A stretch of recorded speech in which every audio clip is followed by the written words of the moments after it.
श्री स्वामी समर्थ। आजच्या व्हिडिओमध्ये आपण बघणार आहोत की घट कसे उठवावे किंवा योग्य पद्धतीने आपण जी घटस्थापना केलेली आहे तिचे योग्य पद्धतीने जे घट आहेत तर ते कसे उठवायचे आणि त्याचं विसर्जन कसं करायचं आहे तेच आज आपण आजच्या व्हिडिओमध्ये बघणार आहोत। त्या अगोदर तुम्ही चॅनलवरती नवीन असाल तर चॅनलला सबस्क्राईब करा, व्हिडिओला लाईक करा आणि कमेंटमध्ये जे माधुर्य अवश्य लिहा। चला तर मग व्हिडिओला सुरुवात करूया। बघा, तुमच्या घरामध्ये जशी परंपरा असेल त्या परंपरेनुसार काही ठिकाणी नवमीला घट उठवले जातात, तर काही ठिकाणी दसरा म्हणजे विजयादशमीला जे घट आहेत तर ते उठवले जातात।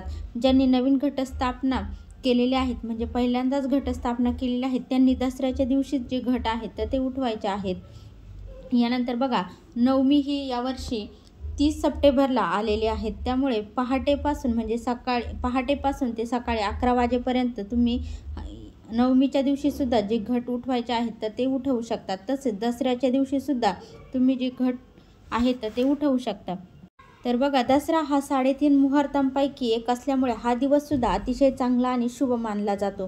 त्यामुळे तुम्ही दसऱ्याच्या दिवशी सुद्धा विजय मुहूर्तावरती दुपारी 2:27 पासून ते 3:14 जे घट उठवायचे आहेत तर ते तुम्ही या दिवशी उठवू शकतात।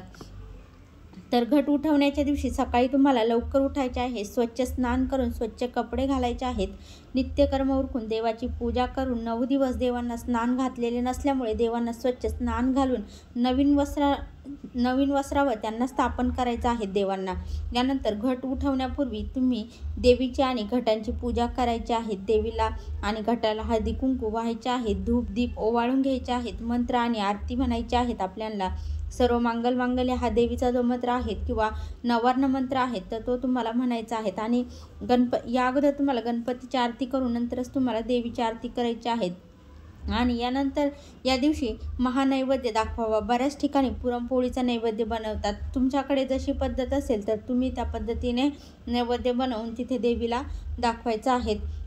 यानंतर हात जोडून आपण देवीला क्षमा प्रार्थना करावी की हे देवी आई, माझ्याकडून आमच्या परिवाराकडून काही चूक भूल झाली असेल तर मोठ्या मनाने माफ करा आणि तुझा आशीर्वाद आमच्या कुटुंबावर नेहमी असू दे।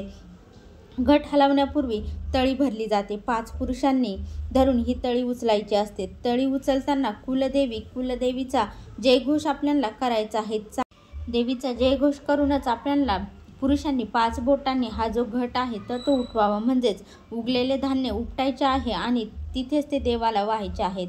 यानंतर घटावर जो नारळ आहे तर तो लगेच फोडून प्रसाद म्हणून घट उठवण्यासाठी आलेल्या पुरुषांना किंवा मुलांना तो द्यायचा आहे। घटात टाकलेले नाणे आणि सुपारी घेऊन त्या सुपारीचे आपल्याला तुकडे करून घ्यायचे आहेत आणि पान सुपारीसोबत पुरुषांना किंवा मुलांना ते खायला द्यायचे आहेत। विसर्जन कसे करायचे आहे तर घट उठल्यानंतर त्याच दिवशी तसेच ते घट उठवलेलं आहे तर तसेच ठेवायचे आहेत आणि दसऱ्याच्या दुसऱ्या दिवशी आपल्याला योग्य पद्धतीने त्याचे विसर्जन करायचे आहेत। हे उपटलेले धन घरात देवांना वाहायचे असते।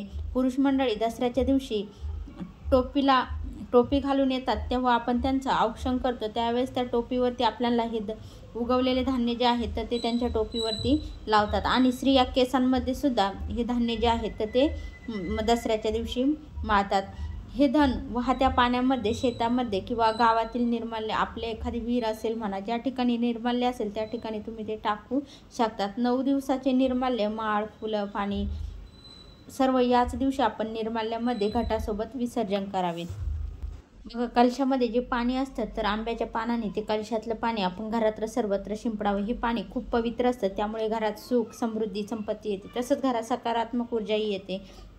कलशातील पाणी सर्वात अगोदर आपण आपल्या स्वयंपाकघरात शिंपडावं, त्यानंतर बाकीचं घर आणि मुख्य प्रवेशद्वारावरती हे पाणी शिंपडावे। हे पवित्र जल बाथरूम किंवा टॉयलेट, अपवित्र ठिकाणी स्थळी हे पाणी शिंपडलं जाणार नाही याची काळजी घ्यावी।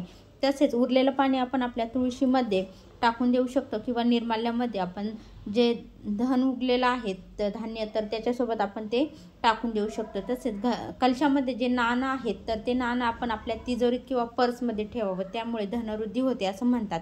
तसंच कामकाजात प्रगती होते, जीवनात कधीही पैशांची कमतरता भासत नाहीत असं म्हटलं जातं। आणि नंतर आपण जे बाकीचं राहिलेलं सामान जे आहे तर ते आपण निर्माल्यामध्ये सोडून द्यायचं आहे। तर त्यामध्ये थोडंसं जे उरलेलं धान्य आहे तर ते आपण आपल्या पर्समध्ये देखील ठेवू शकतात, त्यामुळे दुर्गे मातेची कृपा कायम आपल्यावरती राहते। व्हिडिओ आवडल्यास लाईक शेअर कमेंट करा. चॅनलवरती नवीन असाल तर चॅनलला सबस्क्राईब करा. श्री स्वामी समर्थ. जय जय स्वामी समर्थ.